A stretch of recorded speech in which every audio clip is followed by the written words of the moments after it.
The war in Iran is keeping Taiwan safe. Commentary. Iran is being pummeled by the United States and Israel, demonstrating that their technology is vastly superior to anything Iran can muster. The one-sided war is not only an indictment of Iran's indigenous weaponry, it also reflects poorly on the Chinese-made arms Iran relies on. The implications for China's plans to take over Taiwan, which is armed with American and Israeli technology, are undeniable. Given the real-world performance of its military technology in the Middle East, China can have little confidence in an easy takeover of Taiwan. Neither can China be confident that Taiwan couldn't launch humiliating preemptive strikes against mainland China, as Israel did against Iran, should Taiwan's Israeli-enhanced intelligence systems determine that China was about to attack. In a war against Taiwan, China would have an overwhelming advantage due to the size of its arsenal. This could be the case even if the United States and Japan were to come to Taiwan's defense, as would be expected. But China's numerical advantage would be tempered by a disadvantage in quality, as demonstrated by the current Iran war and the 12-day Iran war of last June. The US and Israel demonstrated overwhelming advantages in electronic and cyber warfare, intelligence gathering, and the integration of land, sea, air, and space assets this time. Dennis Wilder, a professor at Georgetown University, told the South China Morning Post. China is about 10 years behind the US in terms of utilizing advanced technology.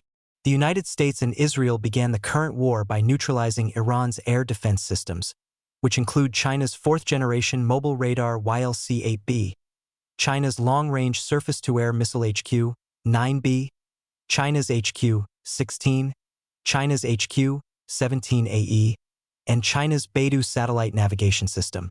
All the Chinese technology proved impotent, with Iran failing to bring down a single enemy aircraft over its skies. The failure is all the more noteworthy since Iran purchased Chinese technology specifically to avoid a repeat of the 12-day war, when Israel single-handedly took out Iran's air defense systems. As Taiwan's FTV reported, Chinese radar systems failed in both large-scale air attacks on Iran. The failure of the HQ-9B, which is central to Chinese air defense, is especially significant for Taiwan's military planners since China deploys it around Beijing and the South China Sea. In other theaters of war, the HQ-9B failed to protect Pakistan during India's Operation Sindoor, and China's radar failed to protect Venezuela when the US extracted Venezuela's president, Nicolas Maduro, and his wife. The Chinese arms have also proven feeble in their offensive capabilities. Iran has few confirmed hits, in contrast to the US and Israeli tally. They report striking over 15,000 targets due to their precision-guided munitions, among them 190 missile launchers, more than 100 naval vessels sunk or damaged, and dozens of nuclear-related sites. Iran's tally includes minor damage to 17 US sites, a failed detonation in Dubai, relatively few deaths and scattered impacts in Israel with limited damage. Most of the weapons Iran launched were intercepted by American and Israeli technology, and most of Iran's launch platforms were destroyed, leading to a 92% drop in Iran's drone and ballistic launch rates. China's ability to take Taiwan was suspect even before the Iran wars.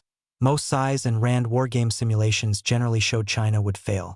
Following the real-world tests that Chinese technology has faced in both Iran wars, its prospects are all the worse.